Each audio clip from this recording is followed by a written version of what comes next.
Creating levels used to be extremely simple. Decorators would make their own gameplay and were the full package, but in 2017 we saw the popularization of layout creating. People who prioritized making gameplay over decoration and pushed the limits of what we truly knew about the art form. Over the course of the following 7 years, the skill ceiling for these layout creators would grow tremendously in a lot of the same ways that the decoration community has. Truth be told, it's never been harder to get into gameplay creating, but don't let that discourage you. Today, I'll be going through one of the biggest aspects and questions within the layout community to hopefully give you that one kickstart to be ahead of the rest. I'm ZeroSR, a decorator, layout creator, and content creator of about 8 years now. I've made over 50 layouts and in that time have worked and studied with some of the best layout creators to touch the game. I am in no way a master at creating. I'm far from it. I'm still learning myself. However, I do think that because of the amount of experience and knowledge I've gained throughout my career, I'm lucky enough to be in a position where I can help newer creators improve. And before we get into the video, make sure to subscribe. I post tons of videos like these, I post shorts, I live stream, and I plan on releasing a level every single month this year, so you don't want to miss that. But let's start off with the most important question. What even is sync? Now, look, I'll be honest, sync in the realm of Geometry Dash is pretty easy to understand, but somehow people overthink it so much. So let's get right into it. First off, it has 3 main categories. We have click sync, feel sync, and visual sync. We're gonna start off with click sync. The introduction of click sync and layout creating has honestly helped and harmed the community in so many ways. Interestingly, if you look back on levels back in 1.0 to 2.0, click sync was hardly ever there. But nowadays, it's just as rare to see products that aren't using it. Now, what are the pros and cons of this? Well, ClickSync is associated with many different aspects of creating. For example, you can use ClickSync to better represent a song because now you're listening and understanding the rhythm in the song, which can influence your gameplay in relation to that rhythm. This also means you can use ClickSync to enhance the experience through movements and patterns that understand the song's pacing. This does take quite a bit of practice though. This can also vary style to style, so don't feel that the way one person represents the song rhythmically has to be the same way that you do. Now, let's do an example to show you guys the different aspects of ClickSync. Given this melody is very simple, we can either take it using the overarching beats like the quarter notes and just do a consistent sync pattern, or if we want it to be a little bit more difficult, I can add some more sync points to those individual beats in between for the melody. Alternatively though, if we want to have some more active sync but still keep it easy, I could do things like blue pad tunnels or any kind of auto to break up the sync patterns, which would keep it easier, a little bit harder to read but more active. I don't think I want to go with that route though, just because since this song very much builds up and adds instruments as it goes along, I want to keep the start feeling very simple, so that later on when we do add more stuff, it can feel like a nice rise in intensity. Yeah, so the easiest way to go about this is just a simple, just a 1-2, I actually think I want this to be in 2 times speed. Let's do this, lower this down, add some spikes here. Yeah, so now that we're doing this back and forth pattern, I'm gonna try to create a pattern, not so much with when I'm clicking, but with what types of objects I'm clicking to. So as you can see, what I've already started doing is this this back and forth thing with doing a normal jump and then an orb, normal jump, orb. So I can keep doing that in different kinds of ways and then break up that pattern and mix it up to keep making the layout feel fresh. I would definitely suggest turning on this, I don't even know what you'd call it, a hit register. It shows these little squares when you click. I believe it is over here. Yeah, show clicks. I would definitely turn that on. It just helps with making more accurate patterns and sync. Okay, so at the end here, before we get into the next section for this, we can hear that it ends off a little bit different than the rest. Yeah, it doesn't continue this da-da-da. It does an extra note before. So we're gonna switch this around somewhere. Yeah, so here, I think this is where we break up that pattern. We can do something like this. There we go. Okay, and so now we have a nice little base going. So I'm gonna add around a couple structures and make this look a little nicer, make the path more clear as well. I can definitely make a video on structuring. I think that's something that people can struggle with a lot, especially with trying to find a style with your structuring, which I'll be completely transparent, don't really think you need, but I could definitely make a more in-depth video on composition, structuring, and all of that, so you can have an easier time making your gameplay a little bit more intuitive, but also easier to end up getting decorated. Okay, yeah, so now that we're at this halfway point, I'm gonna level this up a little bit, make it more difficult, because so far, I mean, this definitely is not, this definitely is not a demon level gameplay, which, you know, totally fun. Okay, yeah, so what I think I'm gonna do, since this is based on the ground and we've kind of established this more confined sort of gameplay style, in order to add more sync points and have more active sync here, I'm going to turn us into a mini cube, which will decrease, you know, how far our movements can go so that we can fit more into a confined space.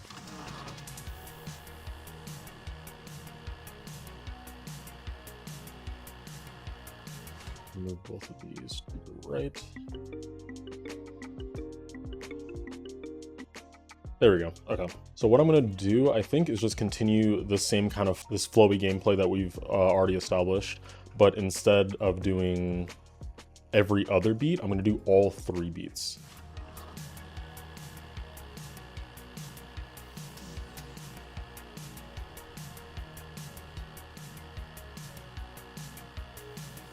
Okay, so this section I went ahead and made a pattern for. As you can see, I tried to keep this kind of triplet sync pattern every time the song would come up. And then for the ending here, I decided to do something a little bit different. I introduced a fake, which throughout the entire section, we haven't had any fakes. It's been very simple, you know, straightforward gameplay, which I think to introduce like the next section to end out this part and transition into the next part, I think if I'm going to put a fake anywhere in this, it should be here. Otherwise, I think it would be kind of out of place, and then I would, you know, I'd want to distribute it throughout the whole part. In a couple, you know, key spots, so it makes a little bit more sense. And it also exemplifies what I've heard and like to call passive sync, which is really just the idea of the expectation that something is going to happen, or an object that affects the player without you actually having to click to do it. So without me even having to click here, since you're in anticipation for me to click it, when I don't, it still gives off that feeling that something happened, even though that something was nothing. I know that sounds very confusing, and I don't really know if there's a way to explain that well, but it can definitely be done in other ways, like using gravity portals without, you know, clicking or anything. That's a way to do it. Changing game modes, that's a way to do it. Falling off of structures, that's also passive sync. So those are, you know, just a ton of different examples here. So next though, we're gonna get into the ship. Obviously with ship, you can sync however you want, but traditionally it's very flowy. You're not doing too much with, you know, sync patterns and stuff. You're just, you know, flowing through it, maybe some gravity portals, some orbs here or there, whatever. So I'm gonna try my best to make that kind of ship gameplay, not so much like, you know, throwing around slopes and pads and all of that.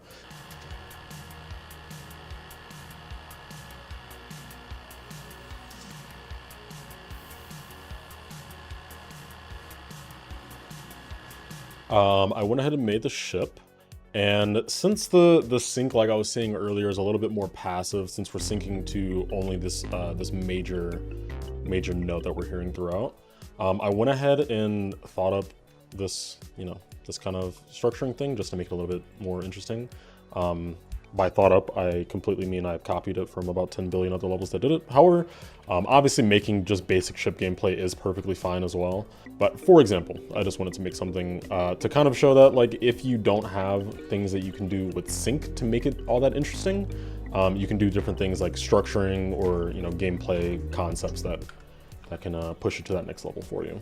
Now we're on into the next cube, which, as you can already see, we're gonna do a lot more active sync directly to this new percussion that's been introduced. And really the major thing that I'm gonna be focusing on while making this is making sure that this note right here, this very impactful, like clicky, I kind of forget what that instrument is called, just has a very, you know, very intense orb, pad, or just, you know, any kind of sync point to go along with it. You can already see here, I've got a red orb to accompany this first one. But as I go through, I'm just gonna make sure that whenever that note comes up that I'm doing something that reflects what the sound is warranting. So yeah, I'm gonna continue from here. And if I have anything major to say, I'll definitely let you guys know. I just tapped out by accident.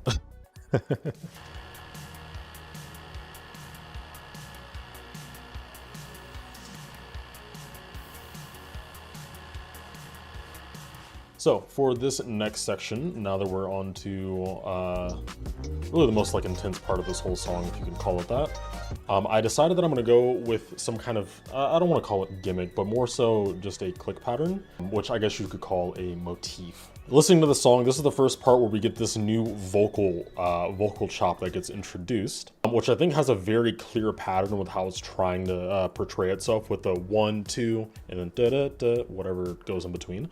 So in order to represent that in the best way possible, I tried to come up with a couple ideas, and I think that this is the one that I'm going to go with, is just these repeating dash orbs that'll go back and forth because they seem like longer notes instead of just like one singular note, like a short burst or anything. It's a prolonged, it's a da da, you know, kind of thing. So I'm going to go with that and continue with it. And then in the in-between sections so that we can ramp up the intensity a bit, but also find some different ways of syncing to the song. I'm going to be trying to change the game mode in between. So it'll go, you know, cube to ball, like back to cube, maybe into a UFO, back to cube, and we'll just keep going and doing that back and forth until the song is over, because this is the last section. So let's get right to that.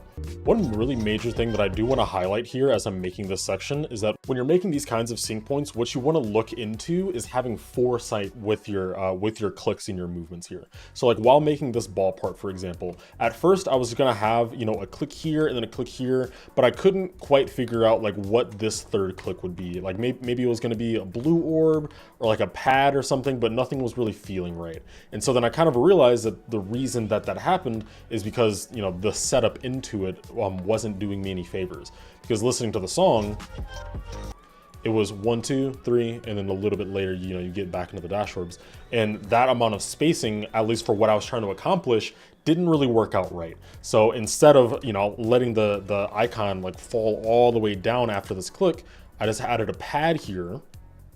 And so now it flows all the way through. You get this nice long section in between where I don't need to have anything. And then I have a green orb, which again gives you, you know, ample time. Like even if it was like way out here, I could still have all this time to fall. So then it just fits into the style, fits into the theming, and stays consistent with everything that I've been doing, while giving myself a bit of foresight so that I can set myself up for success later on when I want to go back into other things and do more cool timings. These kinds of patterns are things that you'll catch on to the more experienced you are. So you'll see, you know, this kind of setup with a ball like this going into a pad, into an orb, like that thing is very common.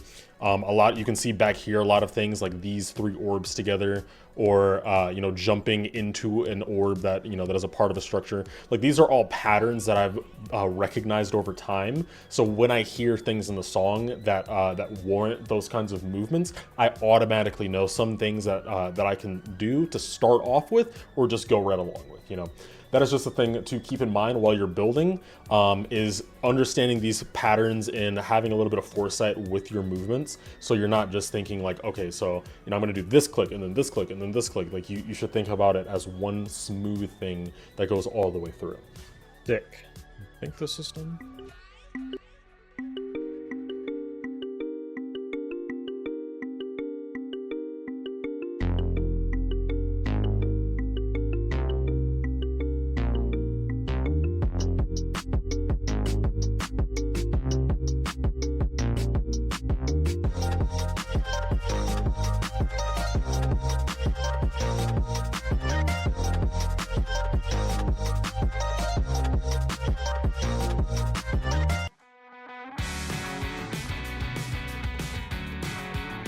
Now, the reason I used ClickSync for this song specifically is because the articulation of the melody is so clear that there isn't much of a way to work with it without using the melody directly.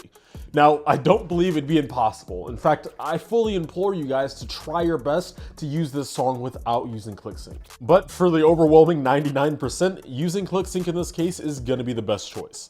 In a song that is more ambiguous with its melody and prefers to use feeling and atmosphere over a clear pattern, non-ClickSync gameplay does become very reasonable then. In cases where the melody is far too fast to sync to in Geometry Dash, or there's no melody at all, or maybe the melody sounds and acts at a certain speed that doesn't quite match the feeling you're getting from that section of the level, those are all valid reasons to break from ClickSync and rely more on your instincts while using what we call feel sync, which is the next type of sync that we're about to get into. Now, feel sync is a much more convoluted concept that's mostly unused nowadays. It's essentially making gameplay that doesn't directly sync with the song, but rather finds itself through the energy and feel of the song. If the song is fast, then the gameplay sync is fast. You can find examples of this in a lot of older 1.9 and 2.0 projects, as well as most feature levels below Demon level. However, it is present in various levels in the current era. If you look at my wave in Aether, it does that exact concept. Speaking in broader terms, we actually all do this ourselves. If you've ever made gameplay where instead of syncing directly to the melody, you instead found a subflow within the song to sync to yourself, then that is in fact the exact same concept. Now, lastly, we have visual sync, which actually does matter a lot for layouts. In a more literal sense, using moving objects, pulsing objects, particle, etc. are all visual sync. This can all be extremely useful, as you can use them to your advantage when you have a complex gimmick or your icon is preoccupied and you'd like to use the environment around you to create the sync rather than the gameplay itself.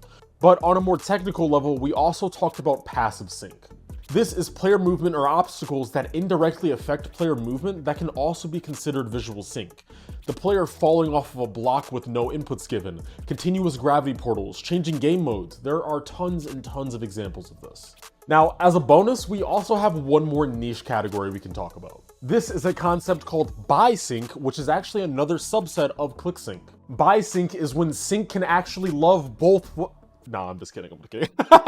Bi-sync has to do with when there are two or more leading instruments or a complex pattern in a song that you can sync to, and your gameplay is intertwining with all of them back and forth. It's a more advanced execution of sync that, done right, can make for some really interesting patterns. It's also most effectively done in duels, where you can sync to one instrument with either icon, completely ignoring the back and forth sync you would have had to do with a single icon. In most cases though, that's typically overkill, and should only really be used when the song is playing with those back and forth rhythms itself. Looking back at the example layout, if I would have made a duel where I had kept syncing to the percussion with one icon, while also syncing to the main melody with the other, that would have been bi-sync.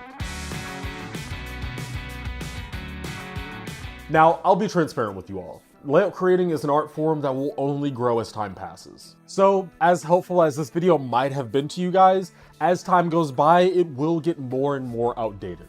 So, I'll offer you guys this. I can try my best to make revamped videos about these subjects for you guys about every year or so, just so we can stay up with current standards. I'll try my best to keep the videos versatile, so some of them can be more beginner tutorials, while others can cater to the ones who are at a more advanced level. But for now, we're definitely on a good path, and I hope that this helps you guys regardless of what skill level you're at. So let me know what questions you guys have, and what other things that I could be making tutorials on regarding layout creating and decorating.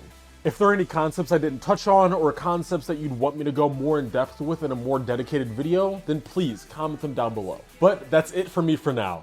Remember to subscribe. I'm ZeroSR. Stay real. Peace out, guys.